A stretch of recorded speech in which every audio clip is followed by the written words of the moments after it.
Halo teman-teman, perkenalkan nama lengkap saya Pascal Listokan SPD, mahasiswa PPG Prajabatan gelombang pertama tahun 2022 di LPTK Universitas Nusa Cendana Kupang. Pada video kali ini saya akan memaparkan tentang penentuan asesmen yang tepat terhadap peserta didik dalam sebuah studi kasus yang nantinya akan kita simak secara bersama-sama. Video ini merupakan tugas dari mata kuliah pemahaman peserta didik dan pembelajarannya.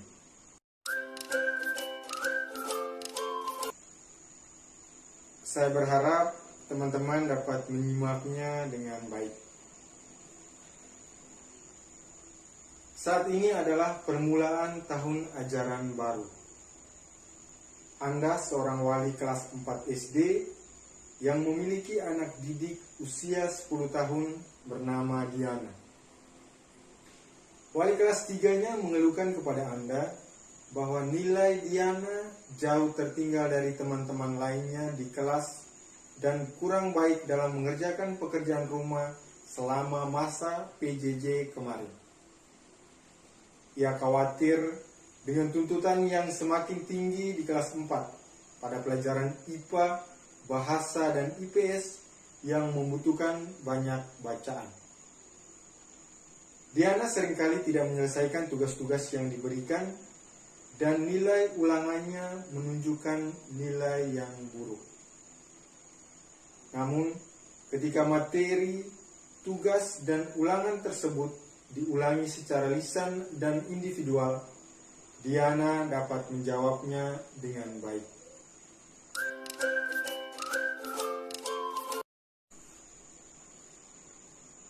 Setelah kita bersama-sama membaca dan menyimak kasus dari Diana, kemudian muncul beberapa pertanyaan, diantaranya yang pertama, kira-kira bagaimanakah cara melakukan asesmen terhadap keadaan Diana?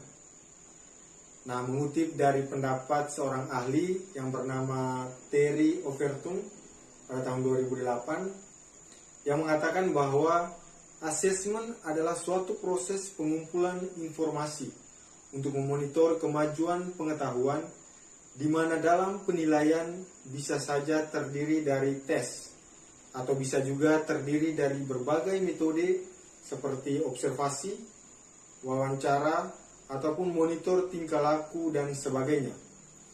Maka dalam kasus Diana tersebut, cara melakukan asesmen terhadap Diana adalah menggunakan cara wawancara langsung terhadap Diana. Namun, tentu saja sebagai seorang guru tidak serta-merta langsung menilai peserta didiknya berdasarkan apa yang disampaikan oleh orang lain ataupun guru kelasnya di kelas sebelumnya. Hal pertama yang dilakukan sebagai seorang guru profesional adalah melakukan diagnostik awal untuk mengetahui karakteristik, kemampuan awal, serta gaya belajar dari setiap peserta didiknya. Hasil dari diagnostik awal itulah yang akan dijadikan pedoman untuk merancang dan melaksanakan proses pembelajaran.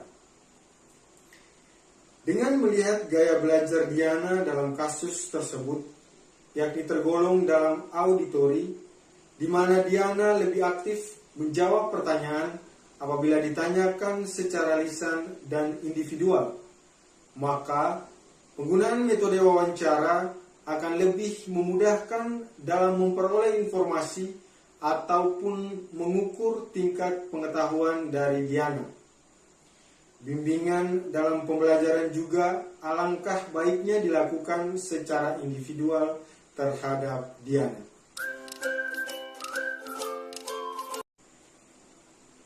Pertanyaan berikut berdasarkan kasus Diana tersebut adalah, jenis asesmen apakah yang akan Anda berikan kepada siswa Anda tersebut? Apakah pertimbangan Anda? Jadi ada beberapa jenis asesmen yang sering digunakan, antara lain tes tertulis yang disajikan terhadap peserta didik untuk menjawabnya, yakni ada 3 jenis asesmen. Yang pertama adalah performance assessment, yakni menyuruh peserta didik agar dapat melakukan demonstrasi bersamaan mengaplikasikan pengetahuan di berbagai situasi yang dikehendaki. Yang kedua adalah penilaian portofolio dan penilaian proyek, yang merupakan suatu tugas dalam bentuk investigasi yang diawali dengan pengumpulan, selanjutnya pengorganisasian dan evaluasi hingga dengan penyajian data. Kemudian yang ketiga adalah product assessment dan self-assessment.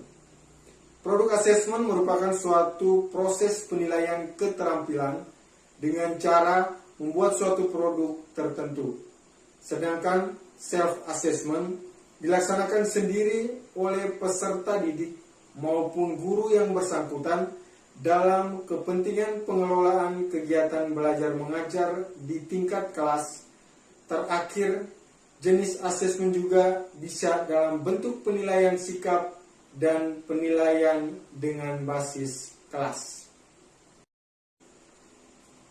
Dari 3 jenis asesmen yang sudah saya jelaskan dan berdasarkan kasus Diana yang telah kita simak bersama-sama di atas, jenis asesmen yang cocok diberikan kepada Diana adalah self-assessment, yakni penilaian dilakukan oleh guru itu sendiri atau guru yang bersangkutan dalam mengukur kemampuan Diana secara individual. Pertimbangannya bahwa dengan melihat Diana yang mempunyai gaya belajar auditori dan cenderung merespon pembelajaran melalui pertanyaan-pertanyaan lisan secara individual, sehingga dengan menggunakan self-assessment, guru yang bersangkutan dapat langsung menilai ataupun mengukur tingkat pengetahuan peserta didiknya melalui wawancara langsung dan bimbingan secara individu.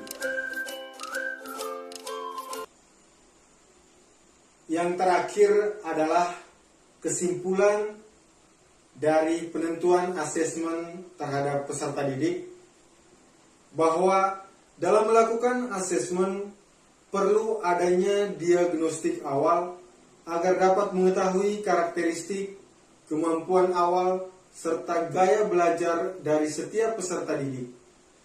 Dari setiap gaya belajar yang diperoleh, guru kemudian menentukan cara dan jenis asesmen yang tepat dalam melaksanakan proses pembelajaran.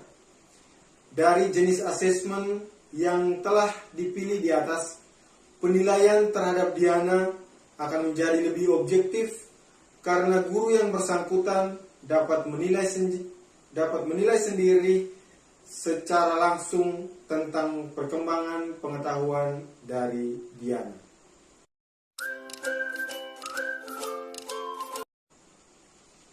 Sekian penjelasan dari saya.